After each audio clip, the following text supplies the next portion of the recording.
سالي بنات، ان شاء الله كامل تكونوا بيان. سوجي تاعنا اليوم احنا نهضروا فيه على كيفاش تتجاوزي علاقه سامه بلا ما تنهاري. قبل ما نبدا في الفيديو حبيت نقول لكم كي تشوفوا الفيديو خلوا لي جيم وابوني في لاشين الا حبيتوا، وراني حطيت الانستغرام في التعليق الاول. العلاقات السامة توجع بزاف، ماشي غير في القلب، توجع كمان في الهوية تاعك والثقة تاعك بروحك وما من الكرامة ديالك. تخرجي منها تحسي روحك فارغة مكسورة ضايعة، وكي تبداي تحاولي وتسيي تنساي يجيوك الشكوك ويجيك الخوف، يجيك الفارغ وحتى الحنين. ما لقري هذاك الالم اللي صرالك من هذيك العلاقه بصح تحبي تولي.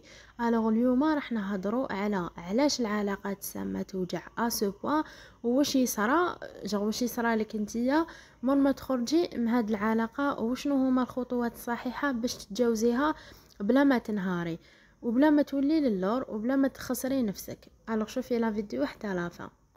الجزء الاول راح نهضروا فيه علاش العلاقات السامه توجع كتر من العلاقات العاديه. النقطه الاولى، باسكو كنتي عايشه في وهم الحب. الطرف الاخر ولا الطرف الثاني يقدر يكون كان يتلاعب بك، معناتها يمدلك حب غير مشروط، ومن بعد يسحب روحه كامل، يمدلك كلش، يمدلك اهتمام وكلش، ومن بعد يجبد روحه كامل. علاش؟ باش يتحكم فيك. هدايا انسان عنده استراتيجيه جايه كيما هكا. هذا يخلق لك ادمان عاطفي ماشي حب، هكا تولي انت اللي تجري موراه وتحوسي عليه.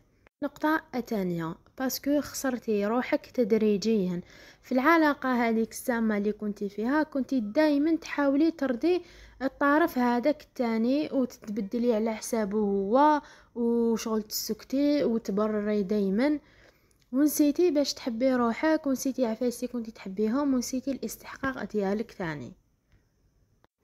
النقطة الثالثة، باسكو العلاقة هذه فيها تلاعب نفسي.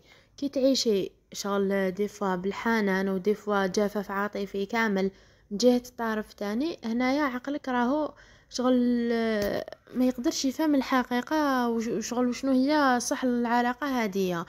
الوغ تبداي تتعلقي غير بالاوقات الشابه هذيك وبالاوقات اللي كان فيها حنان وكامل، وتنسي كامل الجرح اللي راهو شغل يرجعك كل مره للور. النقطة الرابعة، باسكو كنتي متعلقة بحلم ماشي بواقع.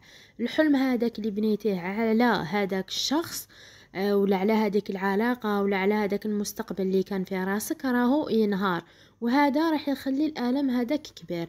على بها نقولكم شغل ما تبنيوش آمال كبيرة على هادوك العباد اللي تكونوا معاهم في علاقة، ولا زعما على صاحبتك، ولا على أي واحد في حياتك، باسكو الناس كامل تتبدل، وما على بالكش واش راهو رايح يصرى في المستقبل. مانيش نقول لك دائما خمي بطاقه سلبيه وفكري في الشر، وفكري في الفراق وكلش.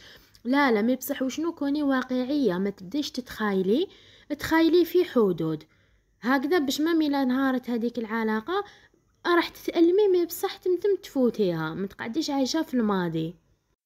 ودوكا نروحوا للجزء الثاني تاع كيفاش تتجاوزي علاقة سامة بلا ما تنهاري في 7 خطوات. النقطة الأولى، اقطعي التواصل 100%. ماشي معناتها كي تبلوكي معناتها انتيا طفلة صغيرة وراكي تجياحي ولا، لا لا، هذا هو العلاج. بلوكي ديريكت اي تواصل اللي يرد لك الجرح هذاك ويزيد شغل يزيد يفكرك وقع، نحاه. باسكو هنايا راكي تبطئي في عملية الشفاء هذيك اللي راكي حابة ديريها. الوغ غلقي كامل البيبان اللي يرجعوك للور ولي يوجعوك. حتى هي صعيبة في الاول، ماشي زعما حتى تكون صعيبة اولا، مي بصح نورمال، كيما دخلتي كيما تخرجي، دبري راسك، باسكو على جال روحك انتي وعلى جال نفسك. النقطة الثانية، اكتبي كل حاجة صارت بصراحة، ماشي تزيدي عليها ولا تزيد تنحي عفايس ولا تنقصي عفايس ولا تغطي عينك على عفايس صراو، لا لا. التفريغ العاطفي هذا راح ينقص لك في الألم، ماشي معناتها راكي تخايلي وتضيعي الوقت، لا لا، اكتبي، باسكو الكتابة سحر. اكتبي كيفاش حسيتي، كيفاش هاد الشي كان يوجعك، وشنو هي الحاجة اللي كانت تعيك بزاف، وشنو اتعلمتي، وخلي كلش يخرج على ورقة. هكا شغل باش ما تقعديش خانقه روحك، او ميم طون باش ما تروحيش تحكي للناس براويين على عفايس اللي صراولك، ومن بعد نهار كي تولي قويه تقولي يا ربي واش درت، لو كان غير ما رحت حكيت وما حكيتش سري وكامل. الوغ اكتبي في ورقه ومن بعد تحبي حرقيها، تحبي قطعيها ولا تحبي خليها. النقطة الثالثة، قولي الحقيقة لروحك بلا ما تزيدي عليها وتسيي تجملي هداك الشي. قولي هو ما كانش زعما يحبني بصدق، نورمال. قولي انا كنت نغلط في حقي باش زعما نبقى، انا كنت نغمض عيني على فايس باش نريح في هاد العلاقة. كوني صريحة مع روحك، باسكو الاعتراف بالحقيقة المؤلمة هو بداية التعافي الحقيقي ديالك، باش نهار يشوفوك الناس يقولوا لا غير هذه الشغل قويه تجاوزت هذاك الشيء اللي صرالها، تما ما تقعديش عايشه في الباسي. النقطه الرابعه، عيشي الحزن ديالك مي بصح وشنو ما تغرقيش فيه. واش معناتها كي تبكي ابكي نورمال، انتي ماشي تقولي انا راجل ما بكيتش ودوك العباد ما يسهلوش نبكي عليهم، لا لا، ابكي نورمال، فرغي قلبك نورمال، عييتي نورمال. ما تعيشيش وشنو في هذاك الحزن تاعك شهور وعوام وسنين وتحبسي حياتك على جال عباد ما يصلحوش اللي يخرجوا منها، لي نورمالمون تفرحي كي يخرجوا. علاش تفرحي؟ باسكو ما راكيش راح تزيدي تضيعي وقت كتر وكتر. الوغ حددي وقت للحزن ديالك وقولي بلي راح نسمح لروحي باش نحزن ونبكي ونهبط وشغل نحزن تاع الصح، مي بصح وشنو موراها راح نطلع شهر ماكسيموم على الحزن تاعك سي بون، ومن بعد كملي حياتك وكملي اهدافك ونجاحات ديالك. النقطة الخامسة، اكسري دورة اللوم. ما تلوميش روحك بزاف، ولا تقولي لو كان زعما درت هكا، لو كان ما صراش هكذا، وكان غير ما دخلتي كاع في هاد العلاقة من الاول. لا لا، دخلتي تعلمتي درس، سي بون اغلقي الكتاب.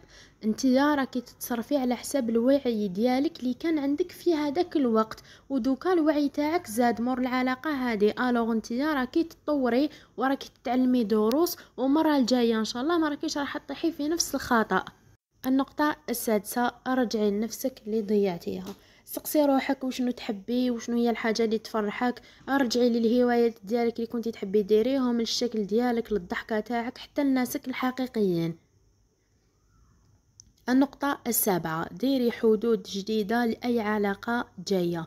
العلاقات السامة راهي رايحة تعلمك بليك الطيبة بلا وعي راهي تدمرك، وبليك الحب شغل لازم يكون باحترام متبادل، ماشي انتي تحترمي والطرف الاخر يعفس عليك ولا العكس، لا لا. الوغ الحب هو يساوي كرامة والوعي والتوازن. انا فانت لا فيديو نقولك العلاقه بينك وبين روحك هي العلاقه اللي ما لازمش تهضري فيها والو. العلاقات السامه راهي رايحه تنحي منك اشياء وتفاصيهم، مي بصح الرجوع لنفسك هو الشفاء. وانت اذا ما راكيش مكسوره راكي متغيره فقط، وماشي كنتي ضعيفه ولا انت راكي تقومي من واجع كبير كنتي عايشه فيه، وهذا بحد ذاته راهي شغل قوه كبيره من عندك. خلي لا فيديو هادية توصل كامل البنات اللي راهم يحسوا روحهم هكذايا. على بروشان فيديو ان شاء الله. باي باي، متنساوش ديروا لي جيم وابوني في لاشين.